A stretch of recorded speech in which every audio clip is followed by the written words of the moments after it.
മുൻപില്ലാത്ത വിധം രൂക്ഷമായ തൊഴിൽ ക്ഷാമം നേരിടുന്ന ഇസ്രായേലിലെ തൊഴിൽ മേഖലയിലേക്ക് ഏപ്രിൽ മെയ് മാസങ്ങളിൽ ഇന്ത്യയിൽ നിന്ന് 6000-ലേറെ തൊഴിലാളികളെ എത്തിക്കാൻ ഇരു രാജ്യങ്ങളും കരാറിലെത്തിയതായി ഇസ്രായേൽ സർക്കാർ അറിയിച്ചിരുന്നു.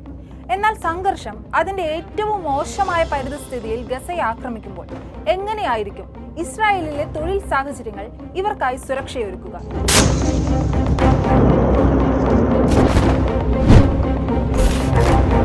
ഇസ്രായേൽ ഹമാസ് ആക്രമണത്തിന് പിന്നാലെ ഇസ്രായേലിൽ കാർഷിക മേഖലയിൽ ജോലിക്ക് ആൾക്ഷാമം രൂക്ഷമാവുകയാണ്. ഏറ്റവും അധികം തൊഴിലാളികൾ എത്തിയിരുന്ന പലസ്തീനിൽ നിന്ന് തൊഴിലാളികൾ വരാതെയായതും ആക്രമണത്തിന് പിന്നാലെ തായ് തൊഴിലാളികൾ അടക്കം മടങ്ങിപ്പോയതുമാണ് ഇസ്രായേൽ നേരിടുന്ന പ്രധാന വെല്ലുവിളി. പക്ഷേ 8 മണിക്കൂർ ജോലിയും മോഹിപ്പിക്കുന്ന ശമ്പളവുമുണ്ടെങ്കിലും ഇസ്രായേലിലെ തൊഴിൽ സാഹചര്യം സുരക്ഷിതമല്ലെന്നാണ് ഇവിടെ ജോലി ചെയ്യുന്ന ഇന്ത്യക്കാരടക്കമുള്ളവർ പറയുന്നത്.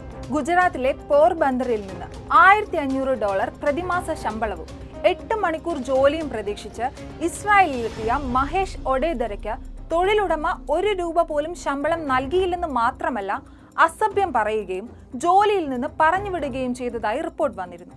എന്നാൽ രാജ്യത്ത് ജോലിക്ക് ആളെ കിട്ടാത്ത സാഹചര്യമായതോടെ ഇന്ത്യ, മലവി, ശ്രീലങ്ക തുടങ്ങിയ ഏഷ്യൻ രാജ്യങ്ങളിൽ നിന്നായി ആയിരക്കണക്കിന് തൊഴിലാളികളെ ഇറക്കുകയാണ് ഇപ്പോൾ ഇസ്രായേലിലെ കർഷകർ ചെയ്യുന്നത്. അതേസമയം ഇസ്രായേലിലെത്തുന്ന തൊഴിലാളികൾക്ക് 12 മണിക്കൂറിലധികം ജോലി ചെയ്യേണ്ട സ്ഥിതിയുണ്ടെന്നും തൊഴിലുടമയുടെ ശകാരവും അസഭ്യവും കേട്ട് കഴിയേണ്ട അവസ്ഥയുമാണെന്നുള്ള ആരോപണങ്ങളും ഉയരുന്നുണ്ട്.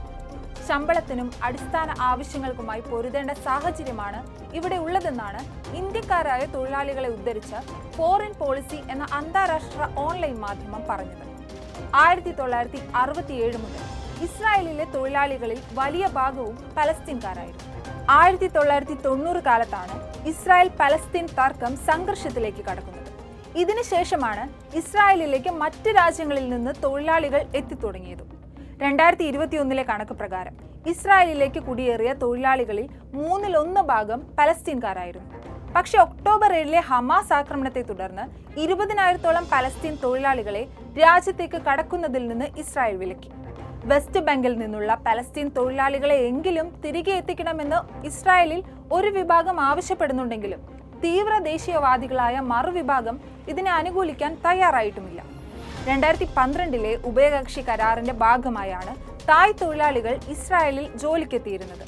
എന്നാൽ ഒക്ടോബർ 7 ആക്രമണത്തിൽ 39 തായ് തൊഴിലാളികൾ കൊല്ലപ്പെട്ടതിന് പിന്നാലെ 7800-ഓളം തായ് തൊഴിലാളികൾ രാജ്യം വിടുന്ന അവസ്ഥയുണ്ടായി. ഇതോടെ ഒറ്റ രാത്രി കൊണ്ട് 1/3 തൊഴിൽ ശേഷിയും ഇസ്രായേലിന് നഷ്ടമായി. ഇതേ തുടർന്ന് ഇസ്രായേലി കർഷകരുടെ വരുമാനം താഴേക്ക് പോയിട്ടുണ്ട്. അതിനാൽ നവംബർ ആയപ്പോഴേക്കും 5000 തൊഴിലാളികളെ കൂടെ മറ്റ് രാജ്യങ്ങളിൽ നിന്ന് എത്തിക്കുമെന്ന് ഇസ്രായേൽ സർക്കാർ തീരുമാനമെടുത്തു.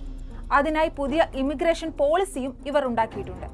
എന്നാൽ മോശം തൊഴിൽ സാഹചര്യത്തിലേക്ക് കൂടുതൽ ആളുകൾ എത്തിക്കുന്നത് കാര്യങ്ങൾ കൂടുതൽ സങ്കീർണമാക്കുമെന്ന് ടെൽ അവീവ് ആസ്ഥാനമായി തൊഴിലാളികൾക്ക് വേണ്ടി പ്രവർത്തിക്കുന്ന കാവ് ലൗഡ് എന്ന സംഘടനയുടെ ഒരിത് റോനൻ പ്രതികരിച്ചിരുന്നു. കാരണം ഡിസംബർ മാസത്തിൽ മാത്രം ഇസ്രായേലിലെ മോശം തൊഴിൽ സാഹചര്യത്തെക്കുറിച്ച് പരാതിപ്പെടേണ്ടത് എങ്ങനെയെന്ന് ചോദിച്ച് 300-ഓളം കത്തുകൾ സംഘടനയ്ക്ക് ലഭിച്ചിട്ടുണ്ട്. ഒക്ടോബർ 7 ഹമാസിന്റെ ആക്രമണം ഉണ്ടായ ശേഷം രാജ്യത്തെ തൊഴിൽ നിയമങ്ങൾ കൃത്യമായി നിരീക്ഷിക്കുന്നതിൽ നീതി നിർവഹണ ഏജൻസികൾ പുറകോട്ട് പോയതും ഇതിന് കാരണമായി പറയുന്നു. എന്നാൽ ജോലി നഷ്ടമാകുമോ, നാട്ടിലേക്ക് മടക്കിവിടുമോ എന്ന ഭയത്താൽ കൂടുതൽ ആളുകൾ തങ്ങളുടെ പ്രശ്നങ്ങൾ റിപ്പോർട്ട് ചെയ്യാതെയും ഇരിക്കുന്നുണ്ട്. പക്ഷേ ഇസ്രായേലിലെ നിയമം അനുസരിച്ച് ഒരിടത്ത് ജോലി നഷ്ടപ്പെട്ടാൽ വിദേശത്ത് നിന്നുള്ള തൊഴിലാളികൾക്ക് പിന്നീടുള്ള 90 ദിവസം കൂടി ഇസ്രായേലിൽ താമസിക്കാനും പുതിയ തൊഴിൽ കണ്ടെത്താനും സാധിക്കും. ഇസ്രായേലിലെ മലയാളികളുടെ സ്ഥിതിയും വ്യത്യസ്തമല്ല എന്നാണ് പുറത്തുവരുന്ന വിവരങ്ങൾ സൂചിപ്പിക്കുന്നത്. കേരളത്തിൽ നിന്നുള്ള മെൽബിൻ പോൾ എന്ന 29-കാരന് താൻ താമസിക്കുന്നതും തൊഴിലെടുക്കുന്നതും ഒരു യുദ്ധമുഖത്താണെന്ന് യാതൊരു അറിവും ഉണ്ടായിരുന്നില്ല. ഇസ്രായേലിൽ ആദ്യമായി എത്തിയതായിരുന്നു ഇദ്ദേഹം.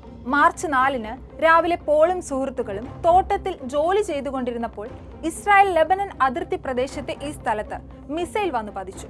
കണ്ണ് ചിമ്മി തുറക്കുന്ന നേരം കൊണ്ട് മിസൈൽ താഴെ വീണ് സ്ഫോടനം നടന്നിരുന്നു. ഈ സംഭവത്തിലായിരുന്നു പാറ്റ് നിബിൻ മാക്സ്വെൽ എന്ന മലയാളി കൊല്ലപ്പെട്ടത്. പോളിനും ഗുരുതരമായി പരിക്കേറ്റിരുന്നു. അതേസമയം ഹമാസ് ആക്രമണത്തിന് മുൻപും ഇസ്രായേലിന്റെ ശത്രുക്കളുടെ ആക്രമണത്തിൽ കൊല്ലപ്പെടുന്നത് അധികവും ഇതര രാജ്യങ്ങളിൽ നിന്നുള്ള തൊഴിലാളികളാണ് എന്ന ആരോപണമുണ്ട്. ഏപ്രിൽ 13 ഇറാന്റെ ആക്രമണത്തിന് പിന്നാലെ ഇന്ത്യക്കാരോട് എംബസിയിൽ രജിസ്റ്റർ ചെയ്യാനും സുരക്ഷിതരായി ഇരിക്കാനും കേന്ദ്ര സർക്കാർ നിർദ്ദേശിച്ചിരുന്നു. എന്നാൽ ഇന്ത്യയിൽ നിന്നും ശ്രീലങ്കയിൽ നിന്നും അടക്കം കൂടുതൽ തൊഴിലാളികളെ രാജ്യത്തേക്ക് എത്തിക്കാനാണ് ഇസ്രായേൽ ഇപ്പോൾ ശ്രമിക്കുന്നത്. 3000 പേരെ നവംബറിൽ ഇസ്രായേലിലേക്ക് കൊണ്ടുവന്നിരുന്നു. ഇനി 12,000 വരെ തൊഴിലാളികളെ ഇന്ത്യ അടക്കമുള്ള രാജ്യങ്ങളിൽ നിന്ന് എത്തിക്കാനാണ് ആലോചന. കൂടാതെ ശ്രീലങ്കയിൽ നിന്ന് മാത്രം 10,000 പേരെ എത്തിക്കാനും തീരുമാനമുണ്ട്. നാട്ടിൽ ലഭിക്കുന്നതിനേക്കാൾ വളരെ ഉയർന്ന ശമ്പളമാണ് ഇസ്രായേലിൽ ലഭിക്കുന്നതെന്നാണ് തൊഴിൽ തേടുന്നവരുടെ പ്രധാന ആകർഷണം. അതിനാൽ തന്നെ ഇസ്രായേലിലെത്തുന്ന ഇന്ത്യക്കാരായ തൊഴിലാളികൾക്കടക്കം അവിടെ തന്നെ മെച്ചപ്പെട്ട തൊഴിൽ സാഹചര്യത്തിൽ ജോലി ചെയ്യണമെന്ന ആഗ്രഹമാണുള്ളത്. ഇപ്പോഴത്തെ സാഹചര്യത്തിലാണെങ്കിൽ പലസ്തീനിൽ നിന്നുള്ളവർക്ക് ഇസ്രായേലിലേക്ക് അടുത്ത 5 വർഷത്തേക്കെങ്കിലും ജോലി ചെയ്യാൻ സാധിക്കാത്ത അവസ്ഥയുണ്ട്. പക്ഷെ തങ്ങളുടെ സ്വന്തം പൗരന്മാർക്ക് ചെയ്യാവുന്ന ജോലിയുടെ പരിമിതികൾ അറിയുന്ന ഇസ്രായേൽ ഇനിയും തൊഴിലാളികളെ കൈനീട്ടി സ്വീകരിക്കും. എന്നാൽ ഇതിനൊപ്പം തന്നെ തൊഴിൽ സാഹചര്യങ്ങൾ സുരക്ഷിതമാണെന്ന് ഉറപ്പിക്കേണ്ട ഉത്തരവാദിത്വം കൂടി ഇന്ത്യ അടക്കമുള്ള വിദേശകാര്യ മന്ത്രാലയങ്ങൾ കാട്ടേണ്ടതുണ്ട്.